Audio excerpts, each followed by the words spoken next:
शेतकरी खाद्य संस्कृतीचे थेट शेतातून दर्शन घडवणारे एकमेव चॅनल गावाकडची चूल या चॅनलला सबस्क्राईब करा, व्हिडिओला लाईक करा आणि शेअर करायला विसरू नका।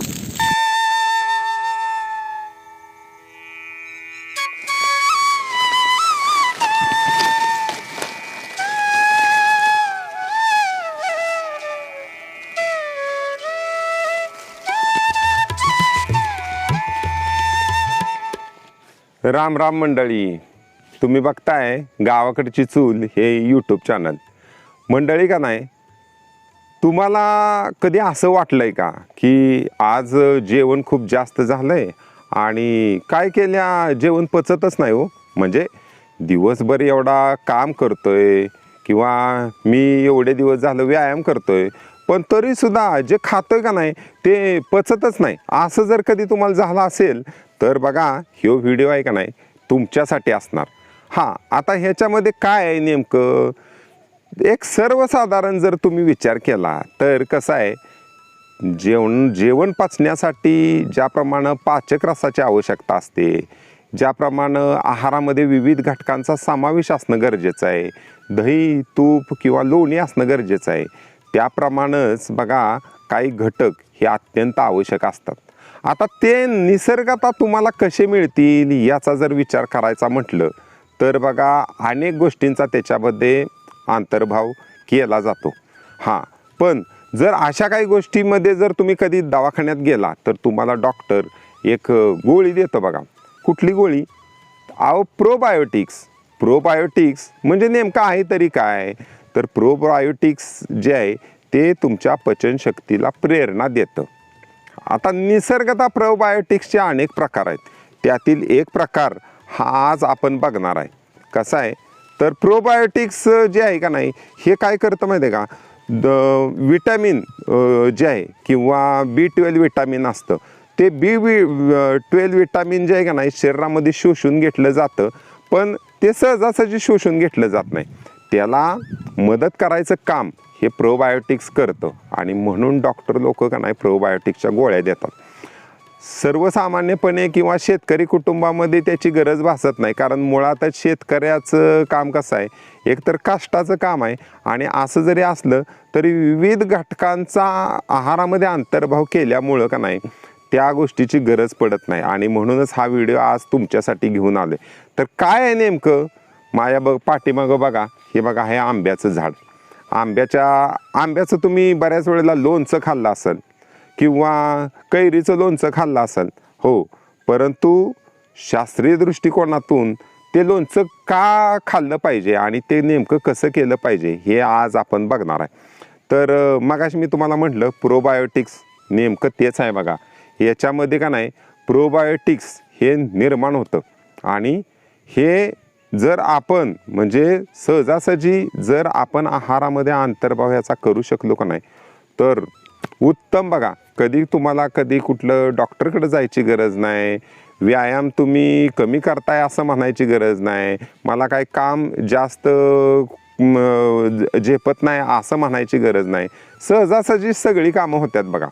त्याच्यामुळं ह्यो प्रोबायोटिक्सचा विषय जो आहे का नाही ह्यो तुम्ही समजून घ्या बरं का। चला तर पहिल्यांदा आपण आंबं जे आहे का नाही ते काढून घेऊया। आता हे दोन आंबे आहेत, आता असू दे, आपण दुसरीकडचं काढूया।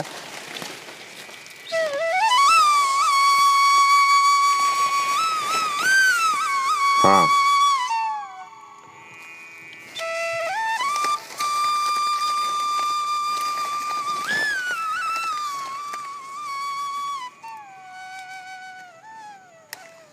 तर आंबा तोडून घेतला आपण आणि आता काय फार जास्त करणार नाही आपण, पण असे एक दोन आंबे अजून तोडून घेऊया। हे जरा लईच बारका आहे, आपण नको, जरा दुसरा मोठा तोडूया। तर हा एक आंबा काढूया आपण, बघा मोठा आहे, चांगला पण आहे, याचा चिक उडतो, काही वेळेला हा डोळ्यात उडू शकतो, त्याच्यामुळं आंबे काढून घेताना का नाही आपण सावध असलं पाहिजे। तर मंडळी का नाही आजच्या व्हिडिओमध्ये का नाही तुमची ताई नाही बरं का, तर आमची मुलगी आहे म्हणजे मुलगी आहे आणि ती आज बघा ती कैरीचं जे लोणचं आहे ना ते करायला ती आज शिकवणार आहे आपल्याला. कसं आहे लोणचं हे आपण बघा मुरवत घालतो, पण कैरीचं जे लोणचं म्हणा किंवा त्याला करम पण म्हणतात.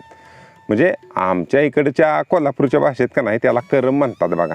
तर हे करम कसं करायचं ते बघूया. मग करणार नव्ह का? होय होय करणार की. हां, मग काय नेमकं कसं करणार आहेस?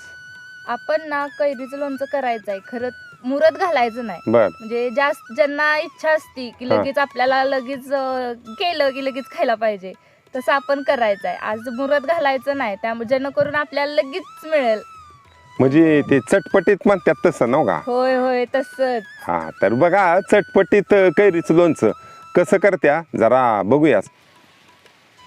इथं मी हे 2 आंबे स्वच्छ धुवून घेतलेले आहेत. हिरवेगार आंबे असे आहेत, म्हणजेच कैरी. तर ह्याला आपण आता चिरून घेऊया. आधी असे ना मोठे मोठे फोडी करून घ्यायच्या.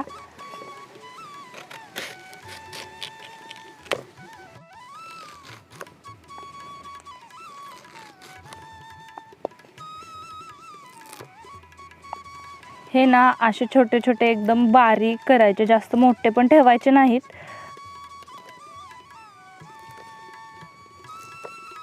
या कैरींना बघून ना अक्षरशः तोंडाला पाणी सुटायला लागले. असं वाटायला लागले की कधी एकदा लोणचं करते आणि खाते.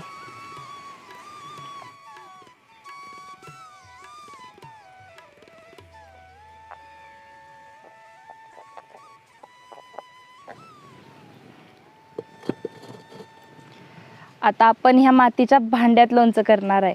कसं आहे मंडळी सांगते, मातीच्या भांड्यात लोणचं केलं का नाही की एकदम चवीला भारी लागतंय बघा.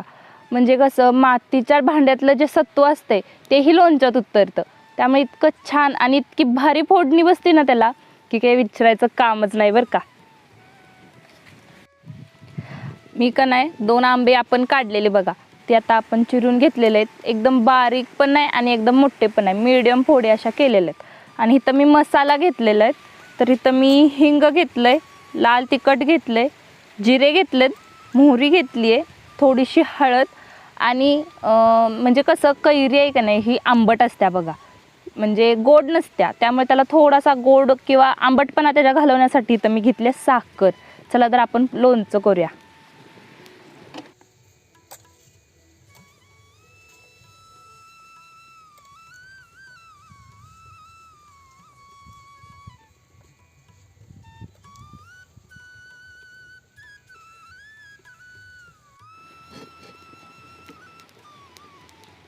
तर ह्यात आपण ना आधी तेल टाकायचं.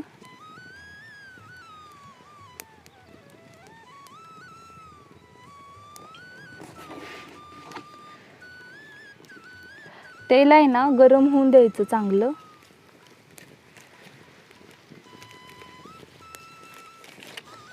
आता ह्यात ना आपण सगळ्यात आधी मोहरी टाकायची. अशी मोहरी तडतडली पाहिजे मस्तपैकी. त्यानंतर टाकायचे थोडेसे जिरे,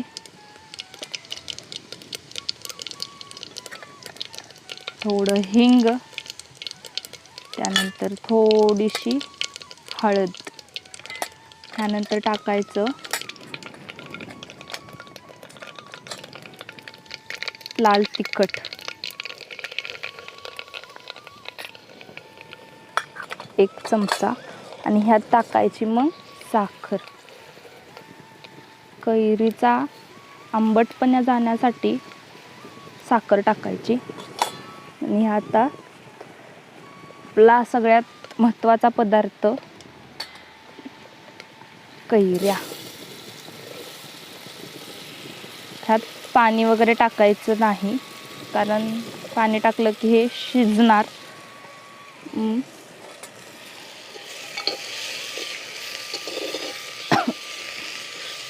आपल्याला ना हे शिजवायचं अजिबात नाही आहे.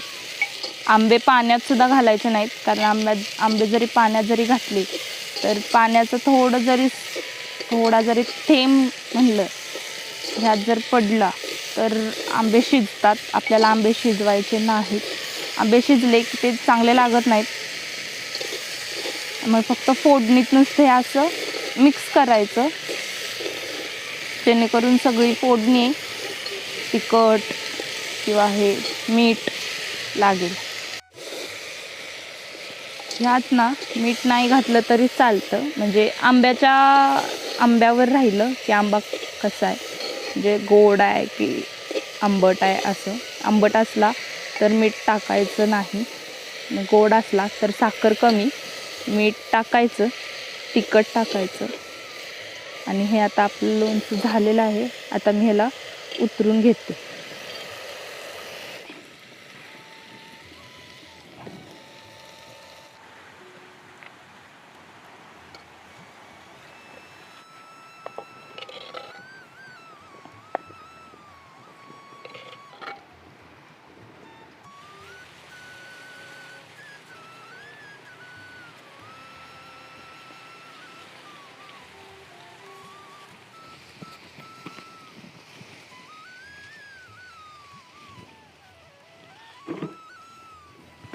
आपलं लोणचं बनवून तयार झालेलं आहे. बघा किती सुंदर आणि अप्रतिम असं दिसत आहे. तर चला आपण टेस्ट करून बघूया. एक नंबर झालेलं आहे. थोडं आंबट होतं त्यामुळं साखर जास्त टाकलेलं, त्यामुळे मस्त चव येते. आणि मातीच्या भांड्यात केल्यामुळं तर एक नंबर झाले.